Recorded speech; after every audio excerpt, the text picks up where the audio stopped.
Alright guys, welcome back to the garage. It's now Sunday the 23rd of January 2022 and we're just playing out in the garage for a little bit tonight on the 1981 Alfa Romeo Spider Veloce project. And we left off the last video. We just removed the thermostatic actuator and we've since discovered that that was bad as expected, so we've sent away for a rebuilt unit, and that is winging its way to me and should be here by the end of this week hopefully. So we'll endeavor to get that back installed, and there's a few adjustments that need to be made. There's something that's called checking the gap, and we'll go into more detail once we get the thermostatic actuator back installed and then the car run up to temperature, that we can then check the reference gap on the rear of the speaker pump. But like I said, we'll get to that eventually. Hopefully by maybe next weekend we can get that thermostatic actuator back installed. So in the meantime, while we wait for that thermostatic actuator to arrive, we've started working on the interior. And as some of you might recall, I had mentioned that the driver's side seat needed to come out in order to go for a potential repair to the seat bottoms. So we're going to look at sending that out for someone more qualified than me to take a look at it and to see if that is repairable. So that's number one. All right, now that that seat's removed, we can have a little bit better look at the interior of this car. And if some of you may have noticed, the carpets have definitely faded over the 40 years that they've been in this car. This is the original carpet of the car, and as you can see, where the sun did not hit the carpet, there is the original color. So where the floor mats were and where the seats were, it's a much darker brown, and it has faded over the past 40 years to this sort of light tan or beige color. It might have a little bit of a tinge of green in it, but anyway, it's not the best looking carpet. So Doc has decided that he's going to be replacing this carpet, or I'm going to be replacing this carpet on behalf of Doc. So we're in the process of ordering a carpet kit. So one thing about the carpets that are in this car, they are no longer available in the one-piece molded format that the cars originally left the factory with. That's similar to something like my Triumph TR8, which originally had a molded carpet. That's no longer available either. So what they offer now is a pre-cut carpet kit. I think the Alpha kit is about 16 different pre-cut pieces, pre-cut and trimmed pieces. So that will be interesting when we get that to fit that kit. So over the next couple of weeks here, we'll probably be sort of gutting the interior in order to get the old carpet out, and I want to try to take that out in one piece if possible. So that means that the console is going to come out, all of the trim pieces have to come out, seats, seat belts, pretty much everything, speakers have to come out. So it's quite a bit of work to get the old carpet out. So we'll do that over the next little while. It's going to take a bit of time for us to receive the carpet anyway. I think the carpet lead times are around 6 to 8 weeks, so it takes a little bit of time to get the carpet anyway. So we've got some time to be able to remove this interior. I did want to actually get to this rear shelf piece, because this is this little detail here with the slats is something that Doc and I particularly like on this car, this little package tray or shelf, or whatever you want to call it. And I'm trying to figure out how this little detail piece is actually in this carpet. And I've just discovered that actually these are Velcroed in here, and it looks like there's a couple of screws here along the back. So I'm going to remove this piece in order to see how these slats are attached to the carpet. Maybe they're removable and I can transfer them over to another piece of carpet. Maybe it's, you know, a piece of carpet in the carpet kit that I can actually transfer these over to the new carpets once they arrive, because I don't believe the carpet kits are going to come with these slats or rails installed. And by the way, I'm rich. I think there's got to be at least $2 and change there. And if anybody's interested in a used chapstick, a 40-year-old chapstick, I can send that to you if you leave me your address in the comments. And just for notation purposes, for anybody that's removing seats in a S2 Alfa Romeo, Series 2 Alfa Romeo, so what I did in order to get these seats out, I originally thought it was going to be quite difficult. But what I did was I took the front two bolts out, which were accessible, and then slid the seat all the way forward, which allowed me access to the rear bolts. There's two at the front and two at the rear. The rear has a little plate here that fits on the shelf, something like that. Just be forewarned that that is there. and there was a little bracket, and I'll show you that when we go to reinstall. It's like a little L-shaped bracket that goes on the right hand side of the driver's side seat. There's also these little nylon shims here that go on the exterior rail, so just keep that in mind. Those are there, and that's a bit of video reference for me to remind me that those need to be installed. I've already bagged and tagged the actual fasteners for the seats here. We're going to throw those shims and this metal plate over here in that bag so we don't lose them, and then we'll move on. All right, to remove this rear shelf piece, it seems that there's two fasteners at the back around this location here. They're two long screws, and at the front here, under this front lip of carpet, there looks to be some fastener locations here which are smaller screws. Looks like there's 4 of them across the face, so I've done the 2 on this side. We'll go around the other side, undo the other 2, and hopefully this rear shelf piece will lift right out. Alright guys, here is the rear of that shelf piece, and good news is, I guess here's the internal structure to keep this rear piece from collapsing, and it looks like the slats are actually bolted in as part of this structure, so I should be able to just unbolt those and remove the slats for reuse. So that's a good thing. Cardboard's in very good shape as well. Let's take a look at the actual body metal underneath this. Hasn't seen the light of day for 40 years. Got some sealer on this. I'm not sure where that came from, but there's a big chunk of seam sealer there, so we'll figure out what that's on. And as per the rest of the car, it looks absolutely phenomenal back here.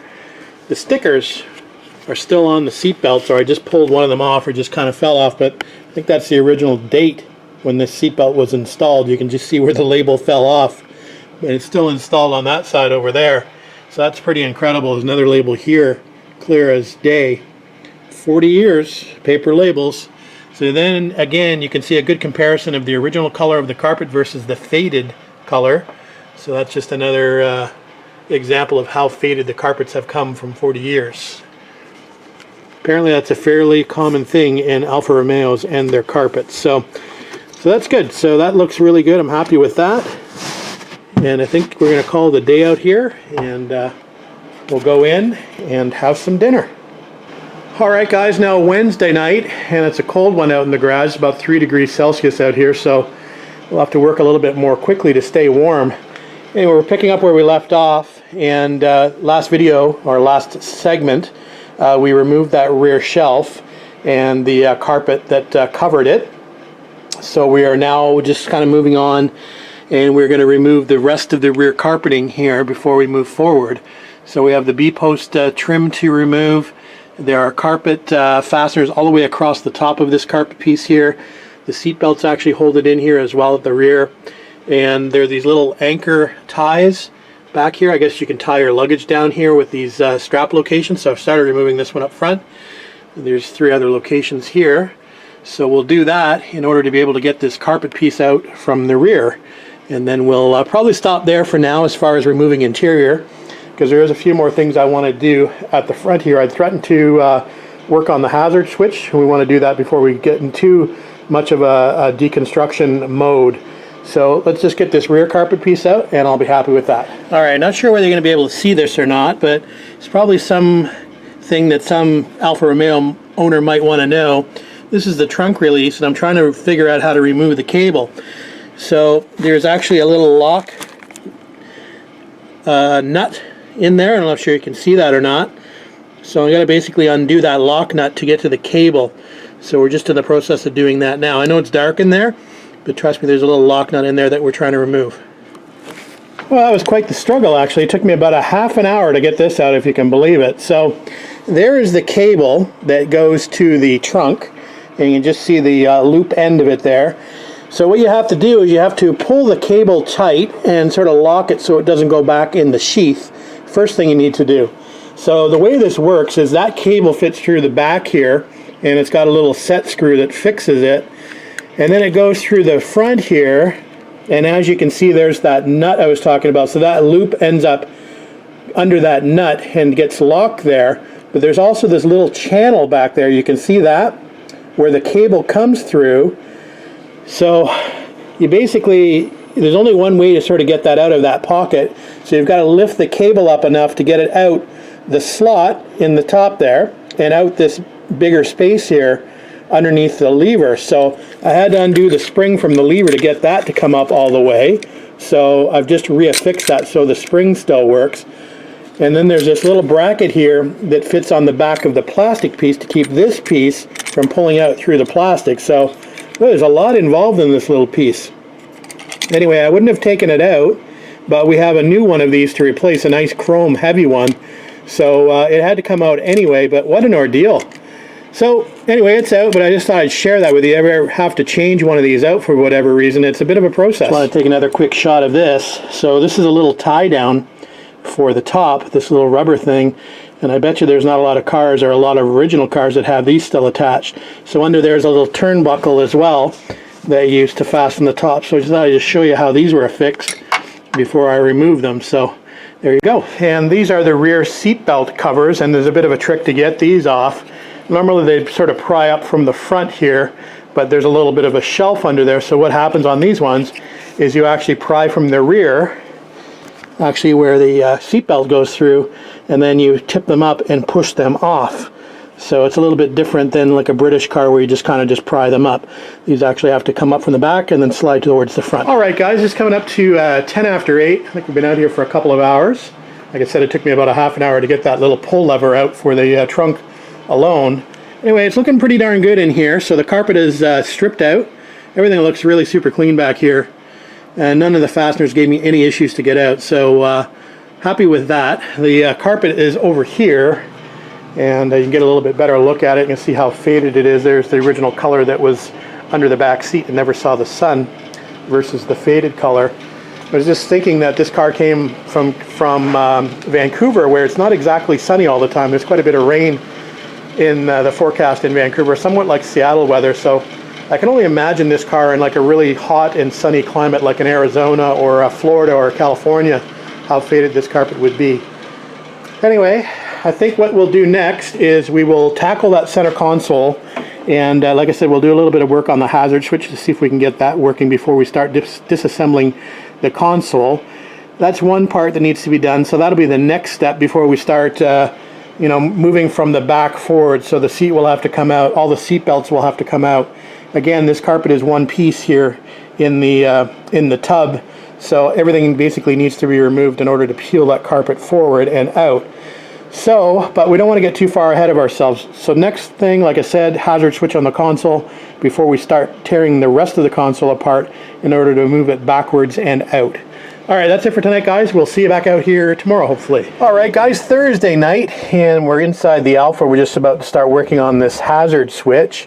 And in order to get there, I think I'm going to start deconstructing the center console a little bit. We're going to remove the ashtray and remove a couple of the switches.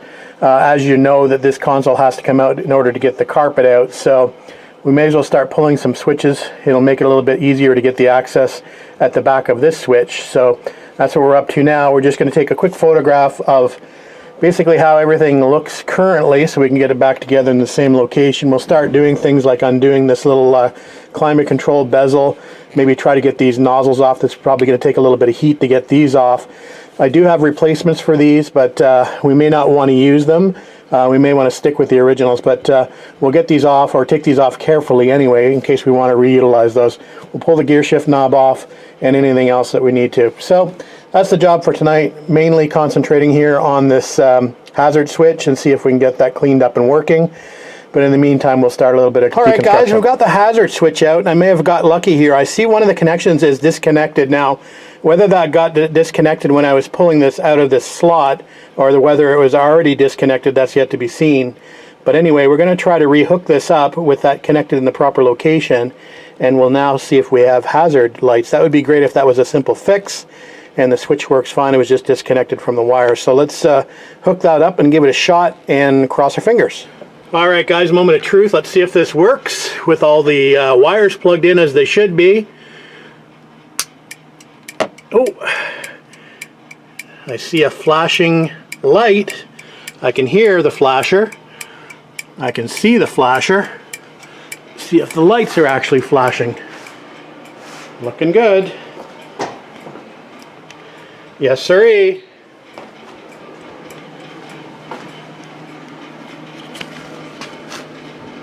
Gotta love it when there's an easy fix.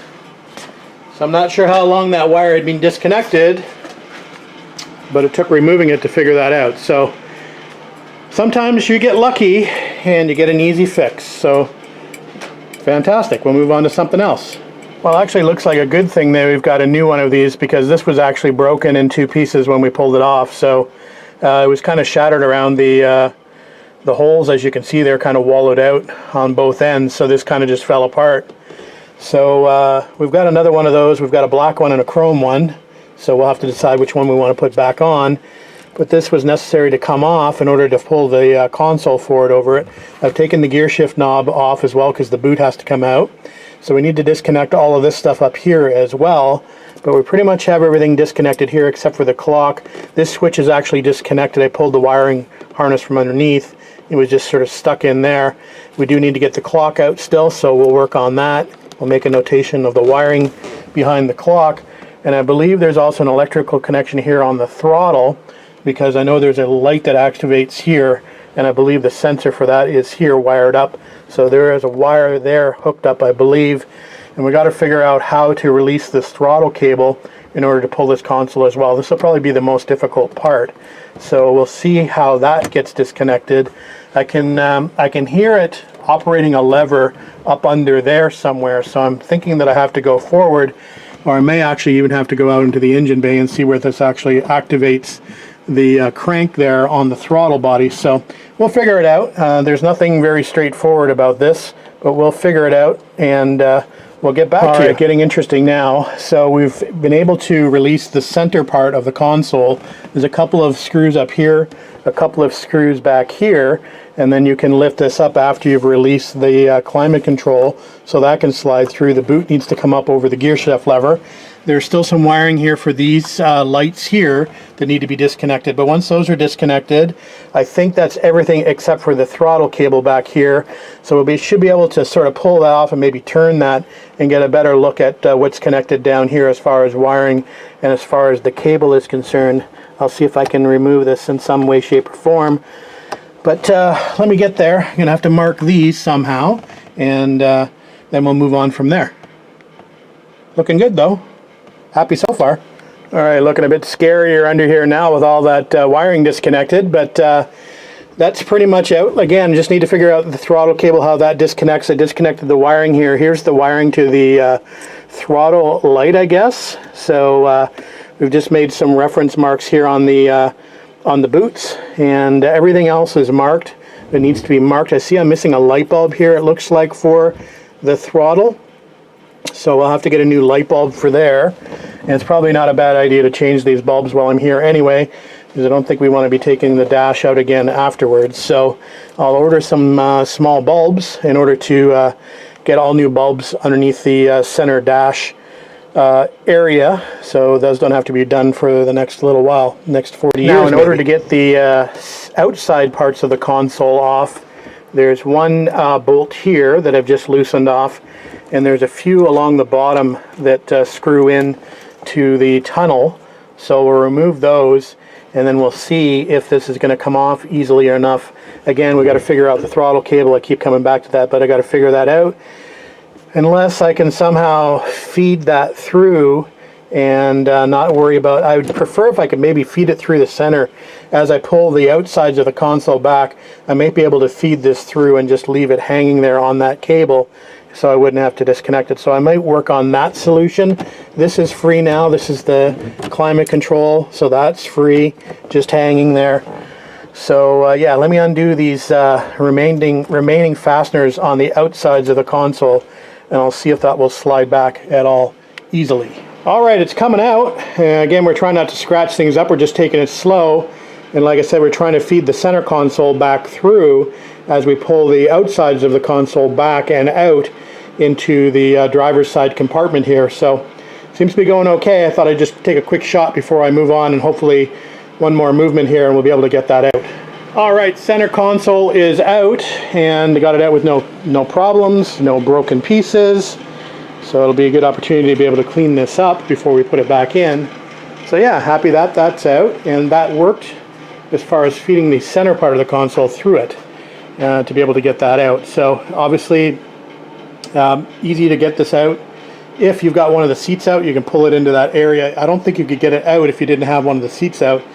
It'd be a little bit too tight to do that. So that was fortuitous that we had the driver's seat already out of the way. All right, let's take a quick look on the other side, and I'll just give you a quick shot inside the car, what it looks like, and then we'll move on from there. All right, a quick look inside the car with the console removed, and you can see the main harness coming out and all the way to the back here. And the center part of the console just laying off to the side here. So we should be able to remove the carpet now easily from that area. Speakers have to come out, so we'll do that probably tomorrow. There's some more fasteners there on the A post. There's the sill fasteners. As mentioned yesterday, there's seat belts to remove in the back. So still quite a bit of stuff to remove to be able to start peeling this carpet back. But that's not going to be for tonight. We've been out here for another couple hours, so we'll probably do this tomorrow and hopefully get this carpet out of the car by the weekend's end. All right, that's it for now, guys. We'll see you tomorrow.